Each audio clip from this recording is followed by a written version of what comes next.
My name is Sydney Mitchell, and at 11 years old, I learned that food was a luxury. That July, my parents announced they were going to Europe for a month: Paris, Rome, Santorini. They placed two $10 bills and a credit card on the kitchen table, told me it was for emergencies, then dragged their suitcases out the door without looking back. I didn't know the card had never been activated. I also didn't know that 30 days later, when they returned and threw a party to show off their European vacation photos to 40 guests, the police would walk into our living room. But that's the ending. Let me tell you how it started. From the day they left, and the door closed behind me. The Mitchell family lived in a 2-story house in suburban Denver. The front lawn was perfectly trimmed. 2 cars sat in the garage, a white SUV for Mom, a black sedan for Dad. Everything was beautiful. Everything was in its place. My mother, Diane Mitchell, had 12,000 followers on Instagram. She posted family photos every week: Sunday dinners, weekend getaways, Christmas trees. "Blessed," she'd write. "So grateful for my little family." But if you looked closely, you'd notice something. I was rarely in those photos. My father, Greg Mitchell, worked long hours at an insurance company. He came home at 7, ate dinner, watched the news, went to bed. When Mom said something, he nodded. When Mom decided something, he agreed. He wasn't a bad person, he just wasn't present. I'd learned to take care of myself early, making my own breakfast since I was 8, walking to school alone, signing permission slips when Mom forgot. She called me the quiet one in front of guests. "Sydney doesn't need much attention," she'd say with a light laugh. "She likes being alone. Right, sweetheart?" She never waited for an answer. I would nod. Because if I didn't, Mom would sigh like I'd just ruined her entire day. I was used to being invisible. I thought it was normal. I thought every kid existed on the margins of their parents' lives, trying not to be a bother, trying to be good enough to be loved. But I never thought they would actually disappear. 2 weeks before they left, Mom called me downstairs. She was sitting on the couch, laptop open, the screen showing a flight booking website. Dad stood by the window, staring at the yard, saying nothing. "Sydney," Mom said, her voice light as if announcing what's for dinner. "Your father and I need a break. A month in Europe. Paris, Rome, Greece. You're 11 now. Old enough to stay home." I stood frozen. "Who will I stay with?" I asked. Mom didn't look up. "You'll stay alone. What's so hard about that?"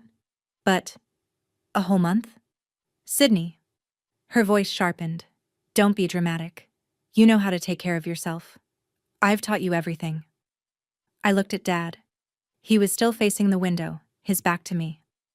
"Can Grandma come stay?" I asked. "Or Aunt Ruth?" "Grandma's busy." Mom cut me off. "And Ruth." She paused, lips pressed tight. "You know I don't speak to her." I didn't know why Mom hated Aunt Ruth. I only knew she hadn't been allowed in our house for 5 years. Mom stood up, pulled 2 $10 bills and a silver plastic card from her purse. She placed them on the table in front of me. $20 for snacks if you need them, and this card is for emergencies. She looked at me, eyes cold. "Don't use it unless the house is on fire. Understand?" I nodded. "Good." She turned back to her laptop. "Flight's Monday morning. We'll be back in exactly 1 month." I picked up the money and the card, walked upstairs. I didn't know that credit card had never been activated. Monday morning, I stood at the door and watched them leave. Mom wore a floral dress, hair freshly done, pulling a brown Louis Vuitton suitcase. Dad carried 2 bags, loading them into the Uber waiting at the curb. "Remember to lock up," Mom said without turning around. "Don't bother anyone, and remember, you're old enough now." They got in the car. The car pulled away, disappeared around the corner. I stood at the door for 5 more minutes, as if they might come back and say it was all a joke. They didn't come back. That first night, the house was so quiet I could hear the refrigerator humming, the clock on the wall, the wind outside the window. I lay in bed, eyes open, staring at the ceiling until 3 in the morning. The next morning, I opened the refrigerator, nearly empty.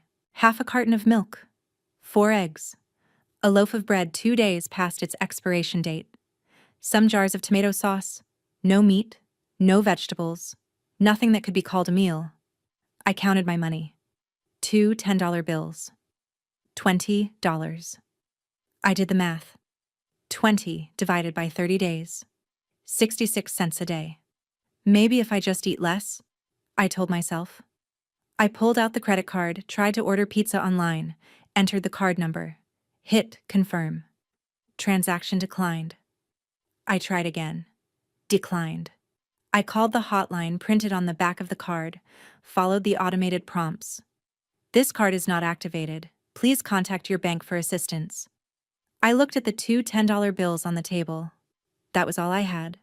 And my parents were in Paris. Day 3, I walked to the grocery store down the street.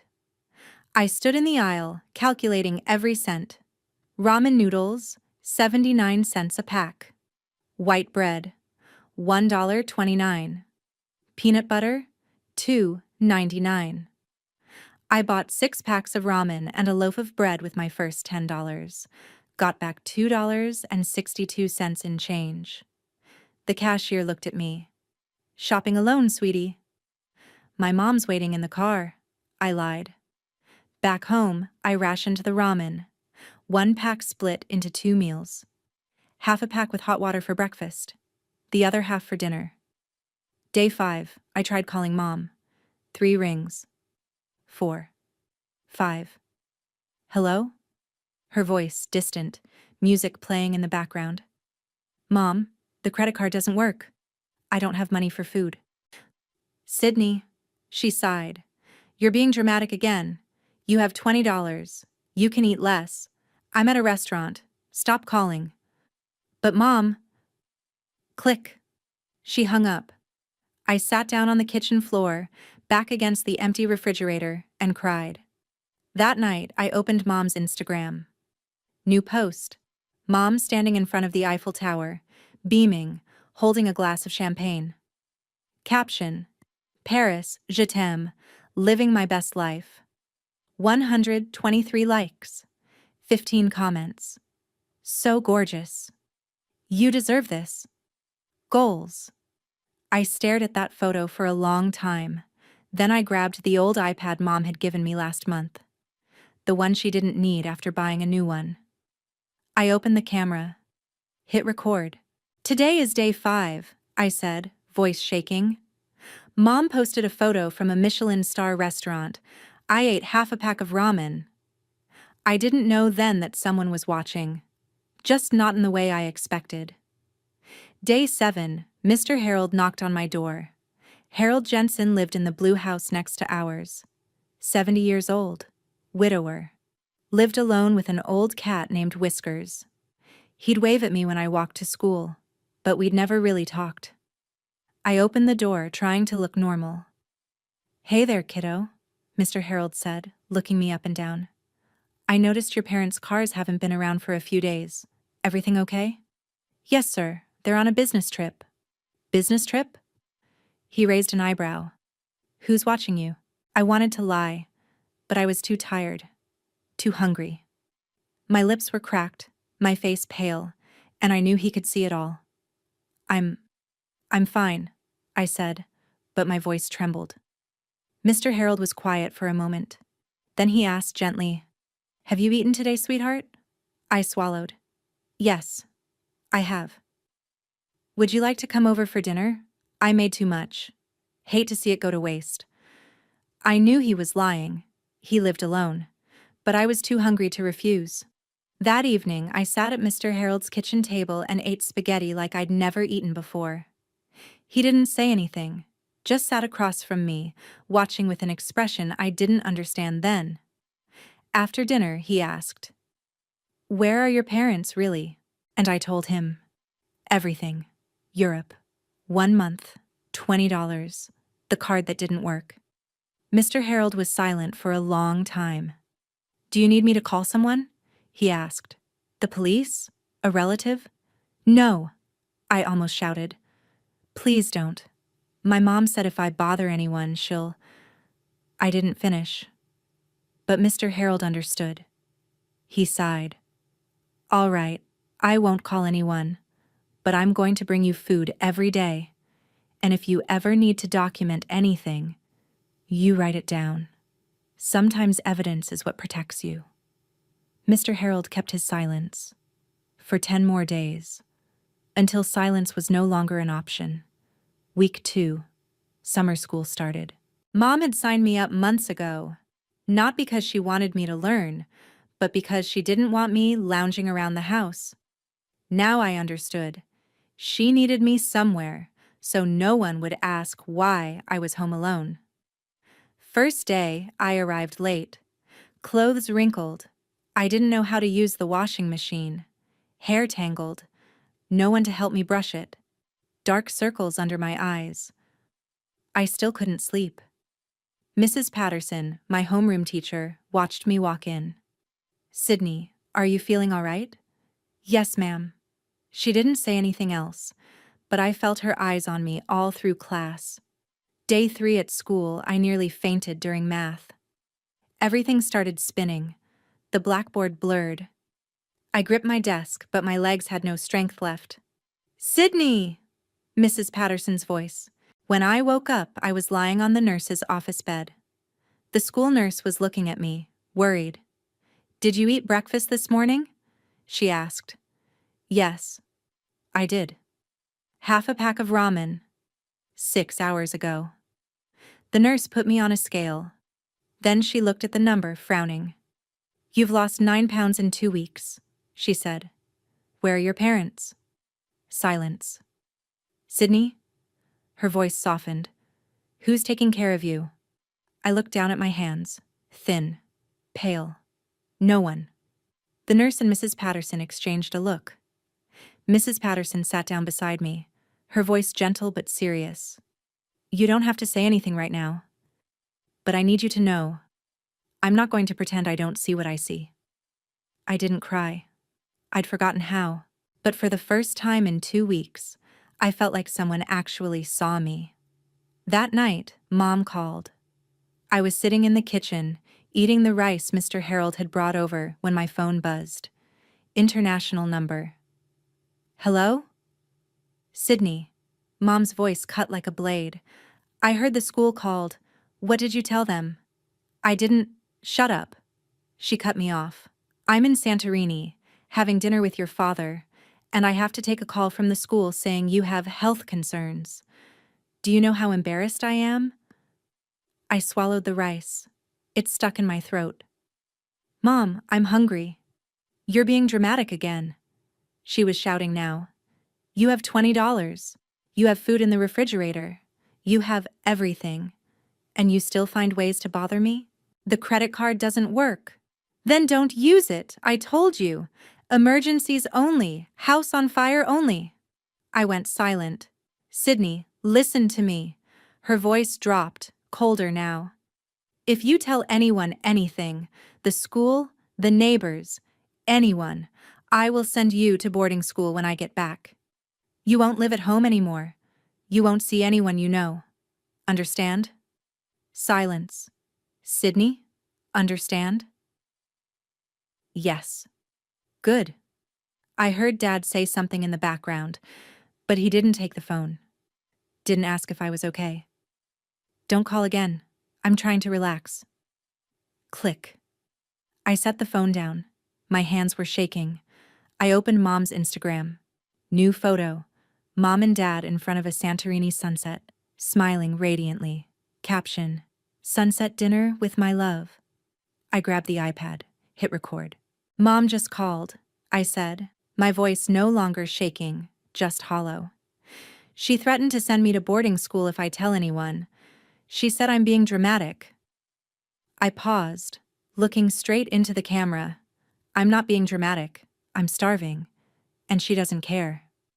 That night, I decided, if no one would believe me, I would have evidence that would make them believe.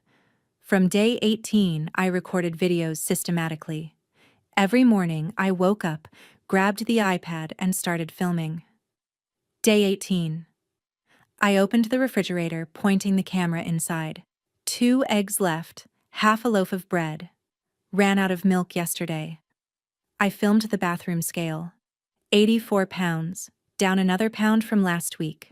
I screenshot Mom's emails. Stop bothering me, I'm on vacation. And read them aloud on camera. I kept a written journal too, each page clearly marked. Date, meals, how I felt. Day 19. Ate 1 egg and half a pack of ramen. Mom posted a photo eating oysters in Monaco. Comment, living the dream. I'm living a nightmare. Day 20. Stomach hurt all day. No food left. Mr. Harold brought a sandwich. Don't know how to thank him. Day 21. School emailed Mom. She didn't respond. Mr. Harold watched me getting weaker each day. You have to let me help, he said one evening, voice worried. I can't just stay quiet forever. You promised. I know. He sighed. But you're not okay. I'm going to call the school. I won't give details. I'll just tell them someone needs to check on you. I wanted to argue, but I was too tired. Okay, I said. But don't tell them your name. The next morning, Mrs. Patterson received an anonymous call. A concerned neighbor, a student named Sydney Mitchell, needed checking on. She looked at the notes she'd been keeping.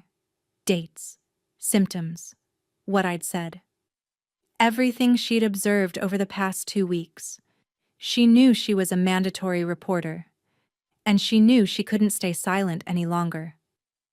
Day 20, I received an email from the school. We need to speak with your parents.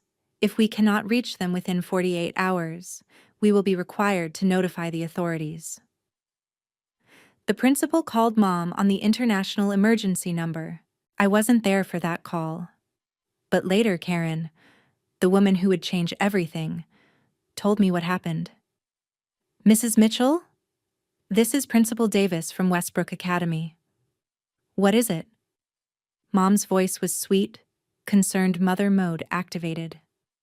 Did Sydney do something? We're concerned about Sydney's health. She's showing signs of malnutrition. Oh goodness, Sydney's being dramatic again. Mom laughed lightly. She's an imaginative child, you know. There's a babysitter staying with her, Mrs. Johnson. She comes by every day. Could you give us Mrs. Johnson's contact information? A beat of silence. Let me look it up. I'll send it right over. She never sent it. The principal waited 24 hours. No Mrs. Johnson's number. No one to verify. Meanwhile, the school nurse filed an official medical report. Sydney Mitchell, age 11, lost 9 lbas in 3 weeks. Signs of malnutrition. Parents unreachable. Investigation recommended. A mandatory report was submitted to Colorado Child Protective Services. A case was opened. A caseworker was assigned. Her name was Karen Oyalaran. That night, Mom sent me an email. Subject line empty. Just 1 paragraph. Sydney, I know the school called. If you say anything, if you embarrass me, I will tell them you're a lying child who needs psychiatric treatment. You'll be sent away, and no one will believe you. Understand? I read the email 3 times. Then I opened the iPad. Hit record. Today is day 22, I said, my voice calmer than I felt. Mom just emailed threatening to tell people I'm mentally ill if I tell the truth. I read the email aloud on camera, every single word. This is evidence, I said. I'm not lying, and I won't be silent anymore. Quick pause. If you're thinking, why didn't Sydney just call the police from the start? Remember, I was 11 years old. I'd been taught that parents are always right, that bothering people is bad, that if I was good enough, I'd be loved. It took 20 days of hunger to understand. No amount of being good would ever make them care. If this story is hitting close to home, Hit like and follow so you don't miss what happens next. Alright, here's what happened after that. Day 22, Karen Oyalaran came to my door. I'd never met a CPS caseworker before. I expected someone cold, official, scary. Karen wasn't any of those things. She was a black woman in her 40s, wearing a simple blazer and kind eyes. She smiled when I opened the door. Hi, Sydney. My name is Karen. I'm from Child Protective Services. May I come in? I hesitated. Mom's voice echoed in my head. Don't bother anyone. Don't embarrass me. But I was so tired of being alone. Okay, I said. Karen stepped inside. Her eyes moved around the house, the dark living room, the pile of dishes I didn't know how to wash, the silence that hung in every corner. Your parents are in Europe? She asked gently. Yes, ma'am. 1 month. 8 more days until they come back. Who's been taking care of you? I looked at the floor. No one. Karen didn't react. No shock, no judgment. She just pulled out a small notebook and wrote something down. Can I see the kitchen, Sydney? I led her there. She opened the refrigerator, nearly empty. Just some condiments and a half-eaten loaf of bread Mr. Harold had brought. She looked at the trash can. Empty ramen wrappers. She looked at me. Thin, pale, dark circles under my eyes. Sydney, she said softly, do you have anything you want to show me? I don't know why I trusted her. Maybe because she was the first adult who asked instead of assumed. Maybe because I was desperate. I went to my room and came back with the iPad. I've been recording, I said. Every day. In case no one believed me. Karen took the iPad. She pressed play on one of the videos. Me standing in front of the empty refrigerator, reading the date, my voice shaking. When it ended, she looked at me. You're very brave, Sydney. These videos are important. Then she asked me a question no one had ever asked before. Sydney, do you want to be safe? For the first time, I said it out loud. Yes. Karen called Mom the next day. I wasn't in the room, but Karen told me everything afterward. Mrs. Mitchell, this is Karen Oyalaran from Colorado Child Protective Services. CPS? Mom's voice shifted, smooth, warm, the perfect concerned mother. Oh my goodness. Is Sydney all right? What happened? We've received reports of possible neglect. Your daughter has been alone for over 3 weeks. Alone? No, there must be a misunderstanding. Mom laughed lightly. Sydney has a babysitter, Mrs. Johnson. Lovely woman. She comes every day to check on her. I see. Could you provide Mrs. Johnson's contact information? Pause. Of course. Let me find it. I'll email it to you right away. She never did. Karen checked. There was no Mrs. Johnson in the neighborhood directory. No one by that name had visited our house.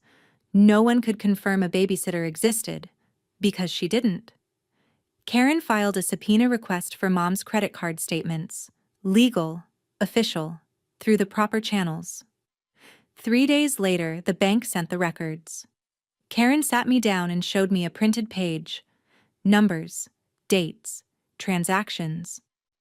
Sydney, she said carefully, your parents spent $47,312 in Europe this month.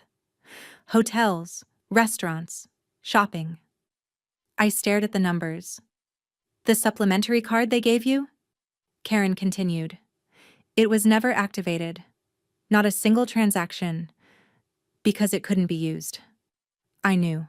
I'd always known. But seeing it written on paper, official, undeniable, was different. They spent almost $50,000 on their trip, Karen said quietly. And they left you with 20. I didn't cry. I thought I'd forgotten how. But something inside me cracked. What happens now? I asked. Karen closed the folder. Now, we make sure you're safe. And when your parents come home, there will be consequences.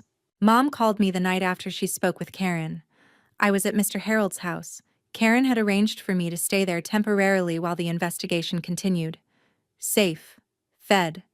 But Mom didn't know that. My phone rang. International number. My stomach dropped. Hello? Sydney.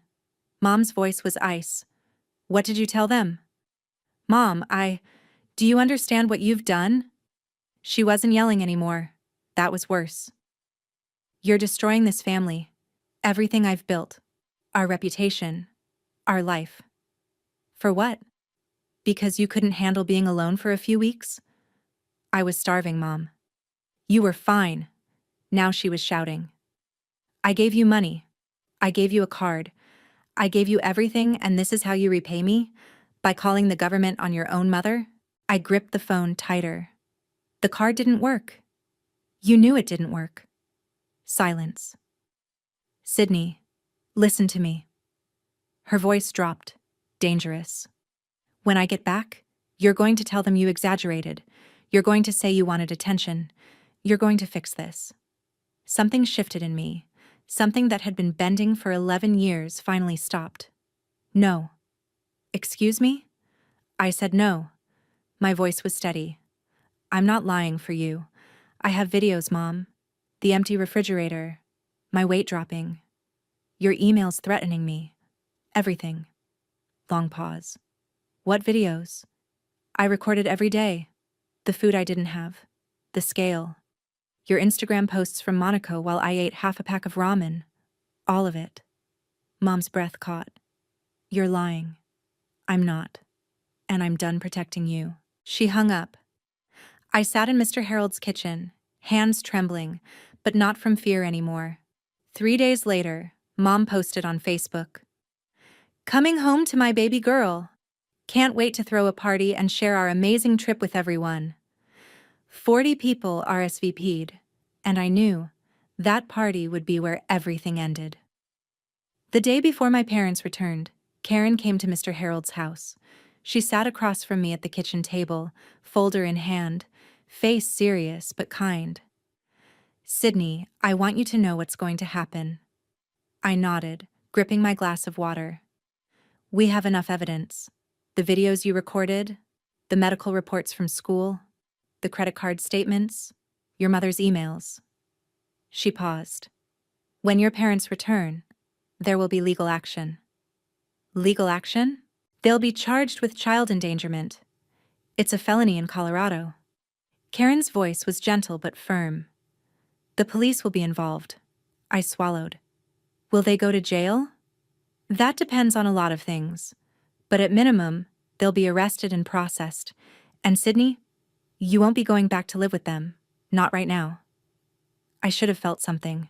Relief, fear, anger. Instead, I just felt empty. When? I asked. Tomorrow? When they're home? Karen hesitated. Sydney, your mother is planning a party.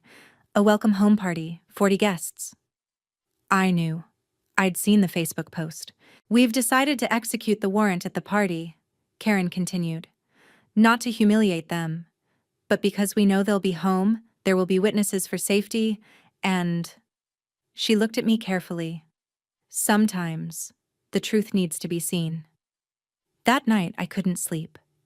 Mom was at the airport right now, probably complaining about the long flight, probably already planning her outfit for the party, probably thinking about the Instagram caption she'd write.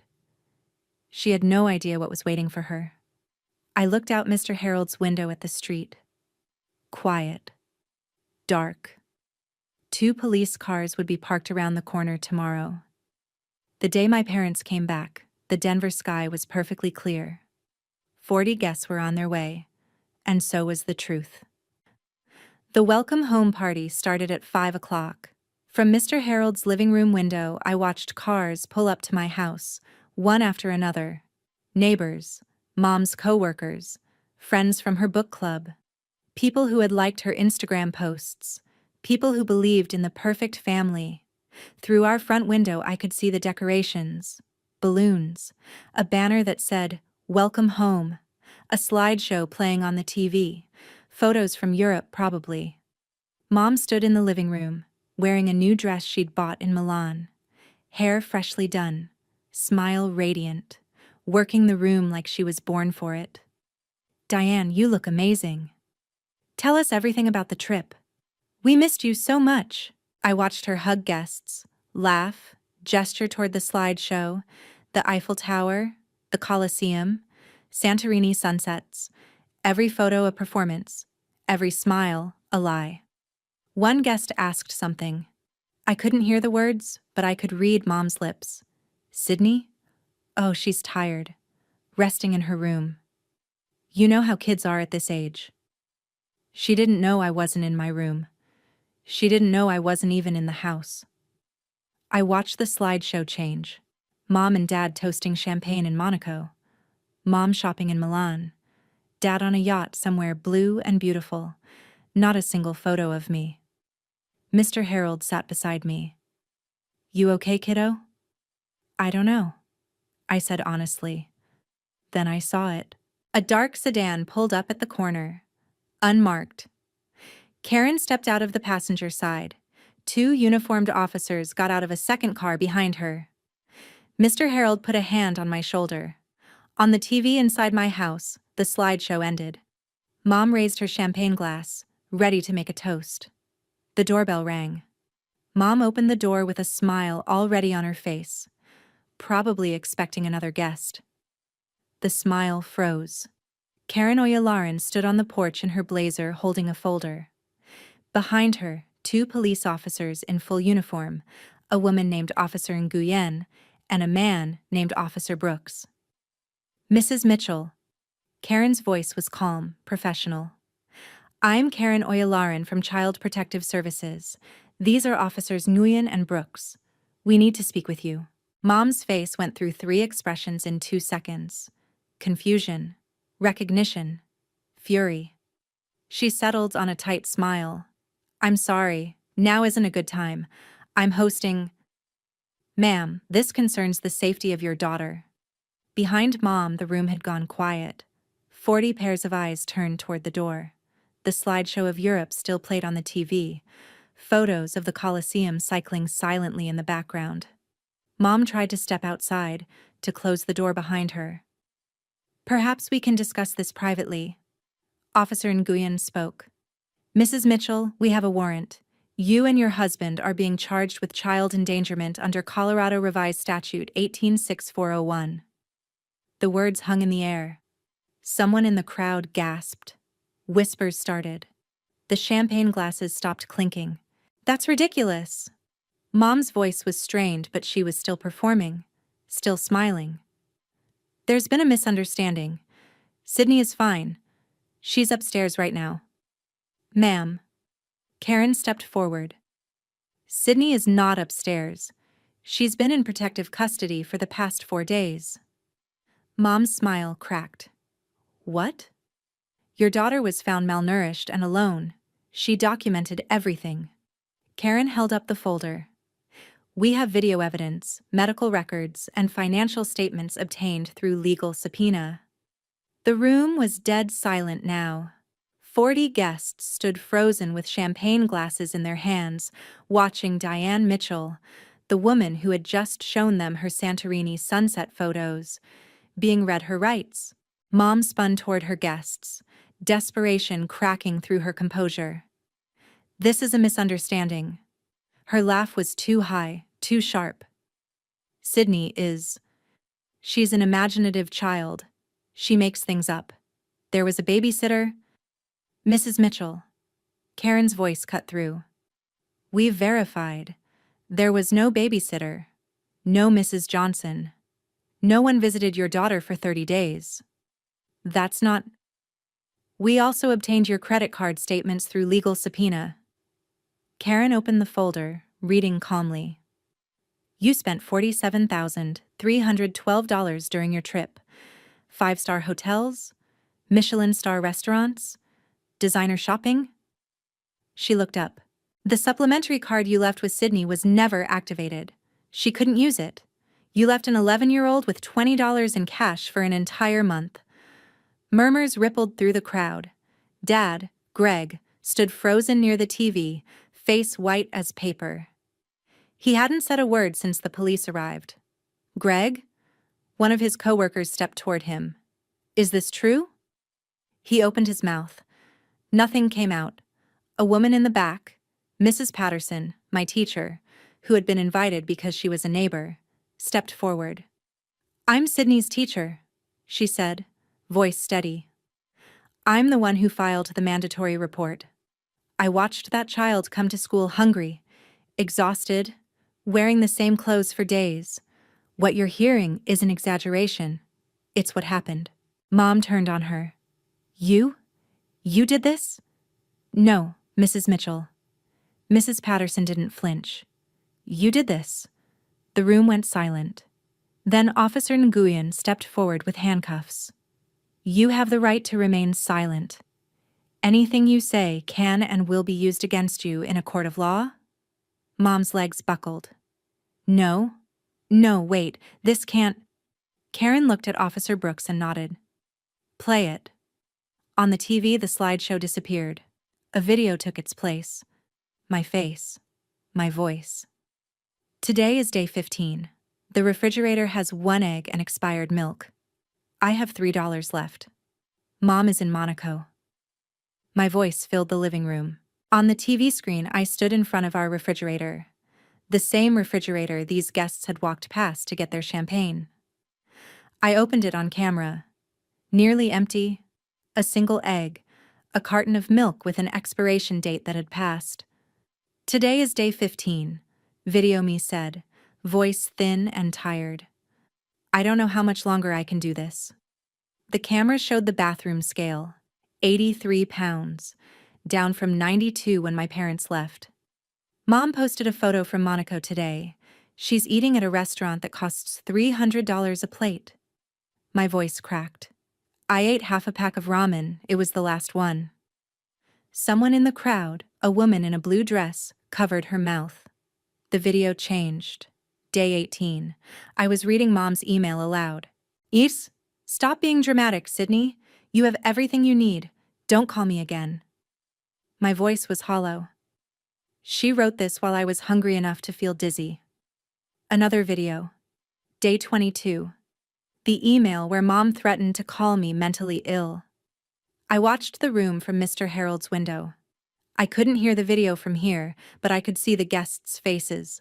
Horror, disgust, disbelief. Mom was screaming now. "Turn it off! She's lying! She's—" "Mrs. Mitchell." Karen's voice was steady. "These videos were recorded by your daughter on the iPad you gave her. They are date-stamped.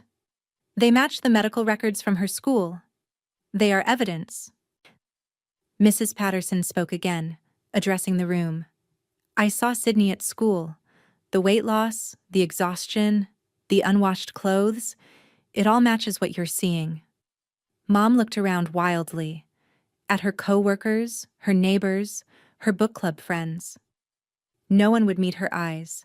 Even Dad had stepped back from her. I watched my mother standing alone in a room full of people who finally saw the truth. I knew the exact moment it hit her. Mom's face went through every stage: denial, bargaining, rage, before settling on something I'd never seen from her before. Fear. She looked at the screen where my video was still playing. She looked at the 40 guests, their champagne glasses now lowered, their faces stony. She looked at the police officers with handcuffs ready, and then she said the words I'll never forget. The words from the beginning of this story. "No." Her voice was a whisper at first, then louder. "No, no, this can't be happening." But it was. Dad tried to speak. "Diane, maybe we should—" "Shut up."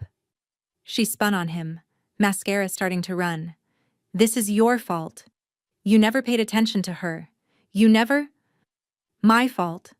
Dad's voice cracked. "This trip was your idea. You said she'd be fine. You said—" "I said she was old enough. She's 11. She should be able to— To what?" The voice came from the back of the room. An older woman stepped forward. Martha Keller. She'd known Mom for years, sold her home insurance, attended her dinner parties, commented "gorgeous" on every Instagram post. Mrs. Keller's face was hard now. To what, Diane? Starve? Feed herself on $20 for a month while you ate oysters in Monaco? She shook her head slowly. I've known you for 15 years. I thought I knew who you were. Mom's mouth opened, closed. No words came out. For the first time in her life, Diane Mitchell had no performance left to give. Officer Nguyen stepped forward. Ma'am, sir, you need to come with us now. Mom looked around one more time, searching for an ally, a defender, anyone. The room looked back at her with 40 pairs of eyes that had finally stopped believing. No one moved. No one spoke. No one saved her. They walked my parents out the front door in handcuffs. Not dragged, not screaming. Just walked. Mom's face was blank, like she'd left her body somewhere between the living room and the porch. Dad kept his head down, unable to look at anyone. The guests parted to let them through. No one said goodbye. No one offered support. No one stepped forward to say, there must be a mistake. Outside, neighbors had started gathering on their porches. Word travels fast in suburbs. Mrs. Chen from across the street. The Petersons from the corner. The family with the golden retriever who always waved at me. They watched in silence as my parents were guided into the back of a police car. Through Mr. Harold's window, I saw Mom pause before getting in. For 1 second, she looked up. At our house. At the welcome home banner still hanging in the window. At everything she was about to lose. Then the officer's hand guided her head down and she disappeared into the back seat. The car pulled away. I kept watching until the red taillights vanished around the corner. Mr. Harold stood beside me. He didn't say anything. Just put a hand on my shoulder. Back at my house, the party was over. Guests were leaving quickly, quietly, heads down. No one wanted to be associated with what they'd just witnessed.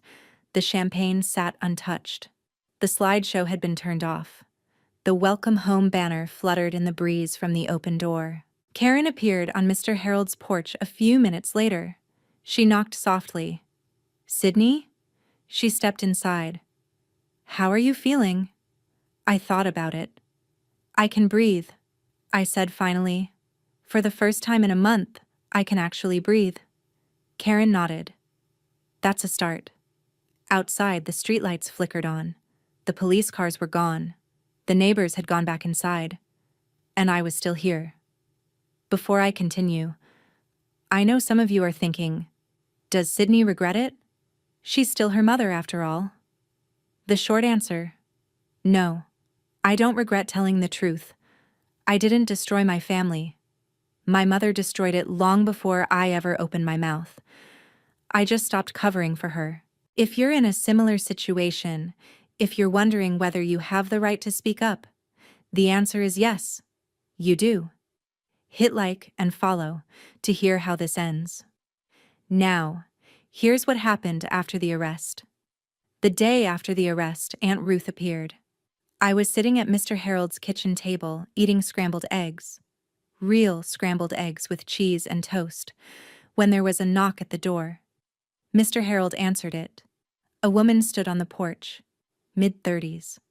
Brown hair like Mom's, but softer. Tired eyes, but kind. She was wearing jeans and a simple sweater. No designer labels, no perfect Instagram aesthetic. I'm looking for Sydney, she said. I'm her aunt. Ruth Delaney. I froze. Aunt Ruth. The aunt Mom hadn't spoken to in 5 years. The aunt whose name made Mom's jaw clench whenever it came up. Mr. Harold looked at me. I nodded. Ruth stepped inside. The moment she saw me, her eyes filled with tears. Oh, sweetheart. She crossed the room and wrapped her arms around me. I'm so sorry. I'm so sorry I didn't come sooner. I didn't know it was this bad. I stood stiff at first. I wasn't used to being hugged. Then something broke inside me, and I hugged her back. How did you know? I asked, voice muffled against her shoulder. Mrs. Patterson called me. She found my number in an old emergency contact file from years ago. Ruth pulled back, looking at me. I came as fast as I could. We sat at the table. Ruth held my hands while she talked. Your mom and I stopped speaking 5 years ago. Do you know why? I shook my head. Because I told her the truth. Ruth's voice was sad but steady. I told her she was more obsessed with her image than with actually loving you. She didn't want to hear it. So she cut me off. She squeezed my hands. Sydney, what happened to you is not your fault. Your mother was wrong. And now you have me. I looked at this woman. This stranger who shared my blood but had been erased from my life. You barely know me, I whispered. Then let's change that. She smiled. I've already filed for temporary guardianship. CPS approved it this morning. For the first time in weeks, I felt something that wasn't hunger or fear or exhaustion. I felt hope. The legal system moved fast. Mom and Dad were charged with child endangerment, a Class 3 felony in Colorado. They posted bail, but the conditions were strict. No contact with me. Not a phone call. Not a text. Not even through a lawyer without CPS approval. The evidence was overwhelming. My video diary, 22 recordings, date-stamped, showing the empty refrigerator, the bathroom scale, my gaunt face reading Mom's threatening emails aloud. The school's medical report, 9 pounds lost in 3 weeks. Signs of malnutrition documented by a licensed nurse. The credit card statements, $47,212 spent in Europe, 5-star hotels, Michelin restaurants, designer shopping in Milan. Meanwhile, the supplementary card they'd given me showed 0 transactions, because it had never been activated. Mom's own emails. Stop being dramatic. Don't call me again. I'll tell them you're mentally ill. Their lawyer tried to spin it. A misunderstanding. An oversight. The parents believed arrangements had been made. But you can't argue with timestamps. You can't negotiate with bank records. You can't explain away a child who lost 9 pounds while her mother ate oysters in Monaco. The news spread through Denver like wildfire. Couple spends $47K on European vacation, leaves 11-year-old with $20. Mom's real estate company let her go within a week. We can't have this kind of publicity, they said. Dad was put on administrative review at his firm. Their names were in the papers, on local news, shared in Facebook groups. The Instagram account, the one with 12,000 followers, the one full of blessed and grateful, was deleted. But screenshots had already spread everywhere. A week after the arrest, Mom called me through her lawyer's number. Sydney. Her voice was strange, smaller. If you take back what you said, if you tell them you exaggerated, we can fix this. I promise I'll change. I held the phone for a long moment. Then I answered. Mom. My voice was calm, steady. Nothing like the scared 11-year-old who had begged for food 3 weeks ago. I have 22 videos. I have your emails. I have the credit card statements that CPS subpoenaed from the bank. I have the school nurse, my teacher, my neighbor, and a caseworker who all saw what you did. Silence on the other end. You had a month to change, I continued. Every time I called, you told me I was being dramatic. You threatened to send me away. You spent $47,000 on yourself while I ate half a pack of ramen a day.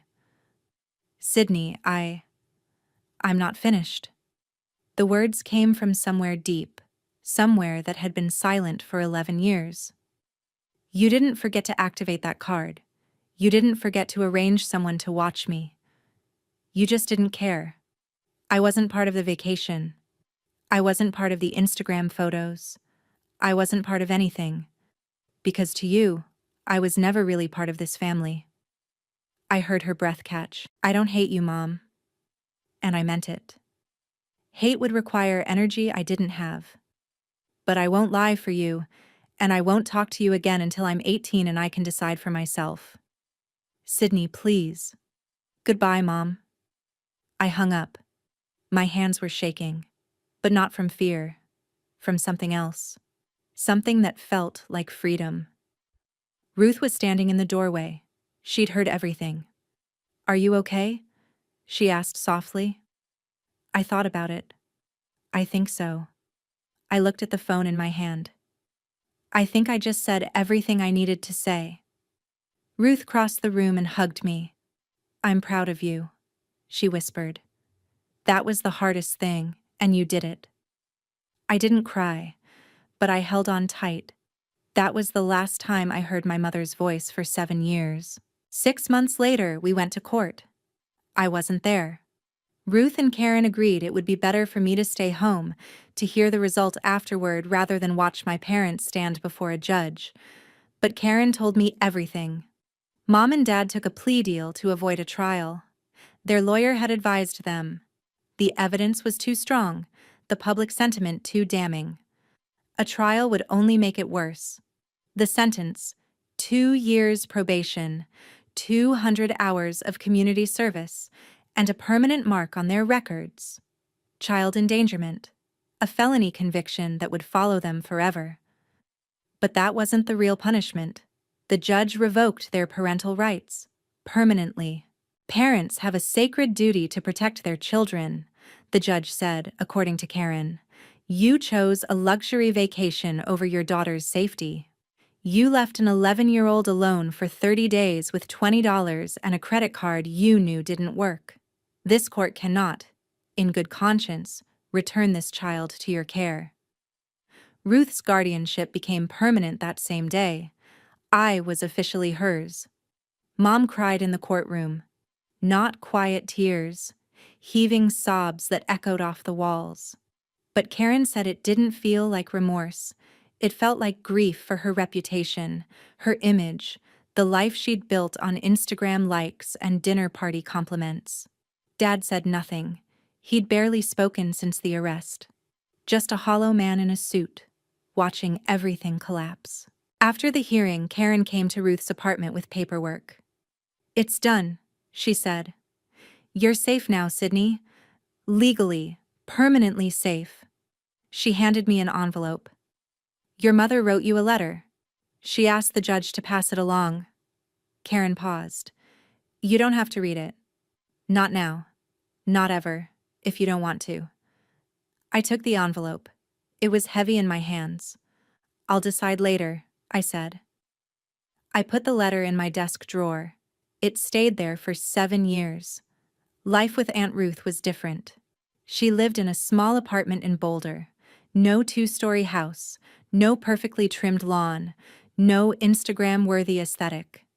Just 2 bedrooms, a kitchen with mismatched plates, and a couch that had seen better days.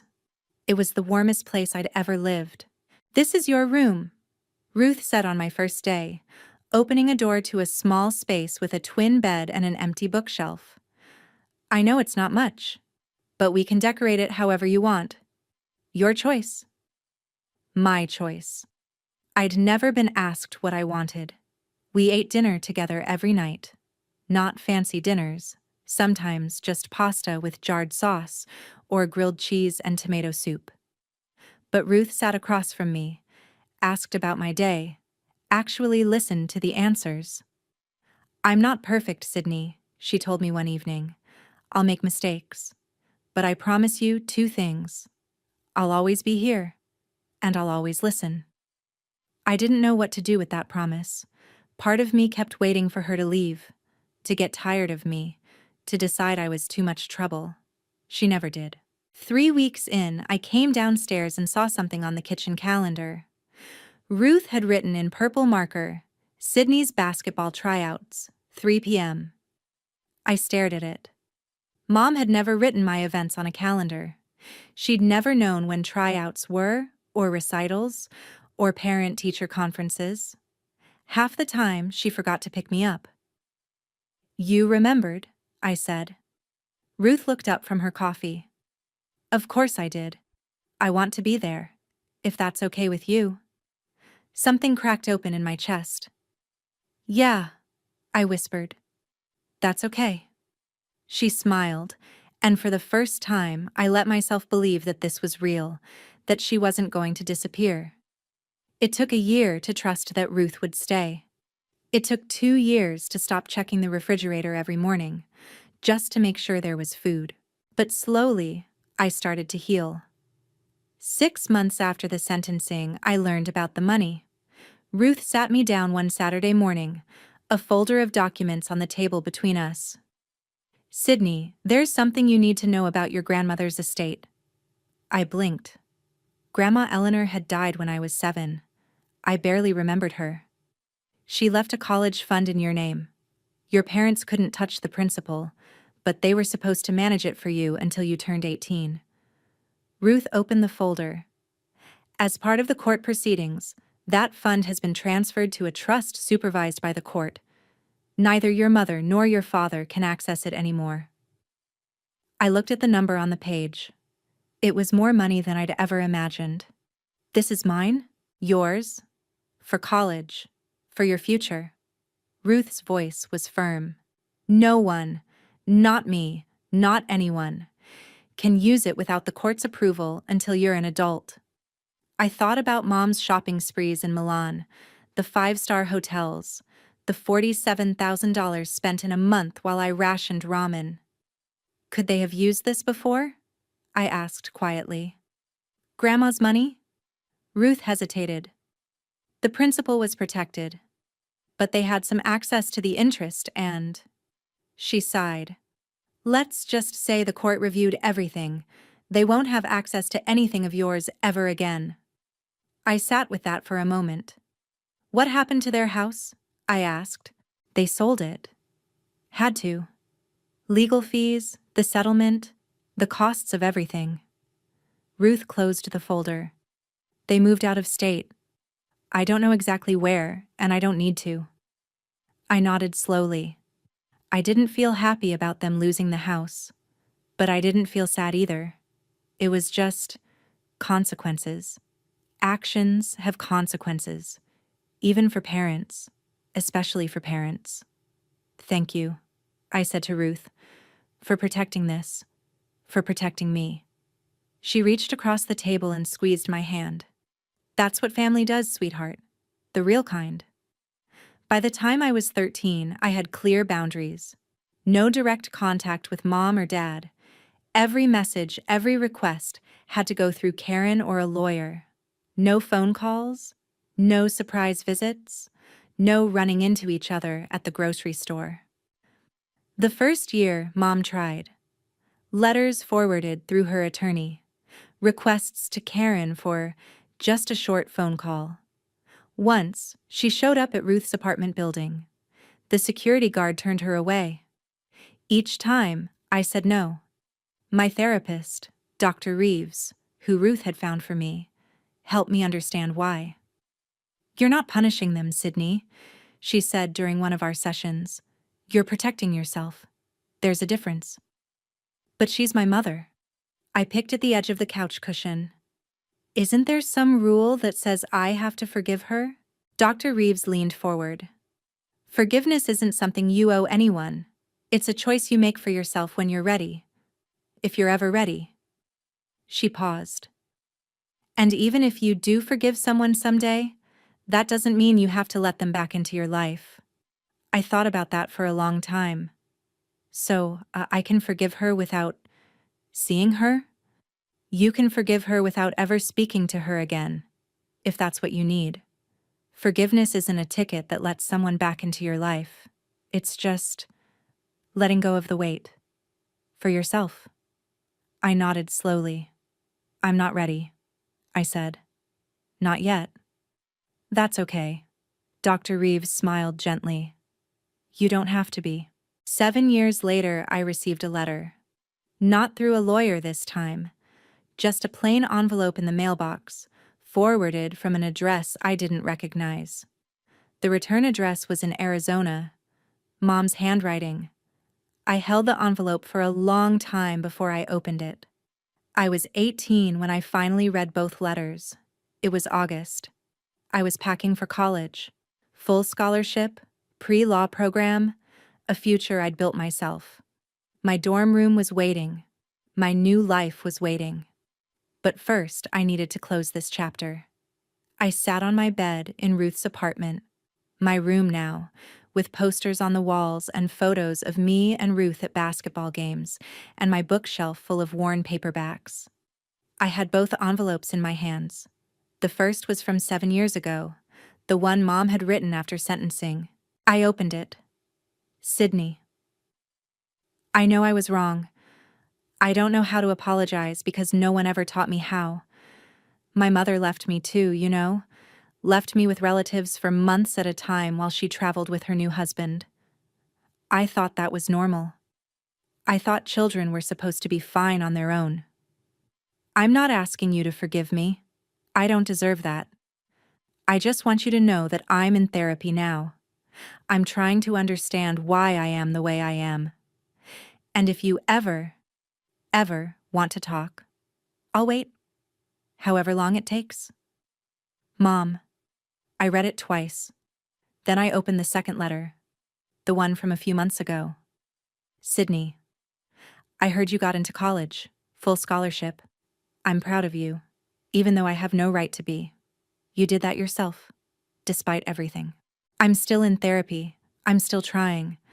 I don't know if I'll ever be the mother you deserved, but I'm trying to be a better person. I won't ask to see you, but I wanted you to know. I'm sorry. Truly. Mom. I put both letters down. Ruth appeared in my doorway. You okay, kiddo? I thought about it. I don't know if I believe her, I said honestly. I don't know if she really changed. You don't have to decide right now. I know. I folded the letters, put them back in their envelopes. But I think I might be okay not knowing. At least for now. Ruth nodded. That's more than enough. I didn't write back. Maybe someday I would. Maybe not.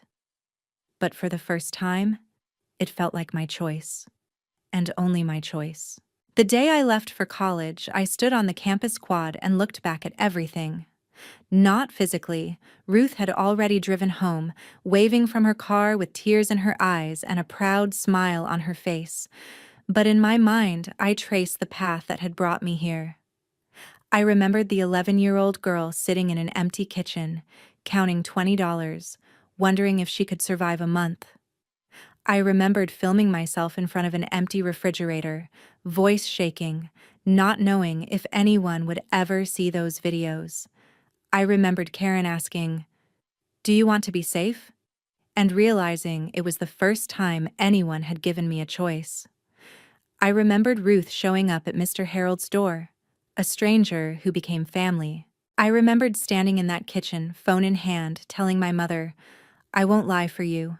7 years. 7 years since that summer." And here I was, healthy, educated, whole. Not because someone rescued me, because I rescued myself. I'd been taught that speaking up was betrayal, that silence was loyalty, that good children didn't cause trouble. It took starving alone in my own house to understand the truth. Silence doesn't protect you. It only protects the people who hurt you. I looked around the quad, students laughing, carrying boxes, starting new chapters. My chapter. My life. I pulled out my phone and texted Ruth. "Made it. Room's nice. Thank you for everything." She replied instantly, "So proud of you. Always." I smiled. Someone behind me asked directions to the library, a girl about my age, looking lost. I pointed her the right way, and we ended up walking together, talking about majors and hometowns and hope. The past didn't disappear. It never would. But it didn't own me anymore. People ask me sometimes, if you could go back, would you do anything differently? The answer is always the same. No. I don't regret telling the truth. I don't regret the videos, the reports, the day the police walked into my mother's perfect party. I don't regret standing in that kitchen and telling her I wouldn't lie. The only thing I regret is that I had to wait until I was starving to understand that I deserved better. If you're listening to this and you recognize something, if you grew up invisible, if you were the scapegoat, if you learned to shrink yourself to fit someone else's comfort, I want you to know, speaking up is not betrayal. Setting boundaries is not cruelty. You are allowed to protect yourself, even from the people who were supposed to protect you. My mother left me with $20 and a card that didn't work. She thought I would be too scared, too obedient, too desperate for her love to ever speak up. She was wrong. I survived that month. I documented every day. I let the truth speak for itself. And when the consequences came, when she stood in her own living room, surrounded by her perfect guests, watching her perfect image shatter, that wasn't revenge. It was just reality catching up. Family isn't about blood. It's about who shows up. Ruth showed up. Mr. Harold showed up. Mrs. Patterson and Karen showed up. The people who love you will never ask you to starve for them. My parents left me with $20 and a locked credit card. But I walked away with something they could never give me: the truth, my boundaries, and a life that belongs to me. And that is the only happy ending I need. Thank you for staying until the end. If my story reached you, if you've ever felt invisible in your own family, if you've ever wondered whether you had the right to speak up, I hope you know now. You do. You always did. Don't forget to like, subscribe, and hit that notification bell so you don't miss stories like this. Check the description for the next video. Another story about truth, boundaries, and finding your way out. See you in the next one.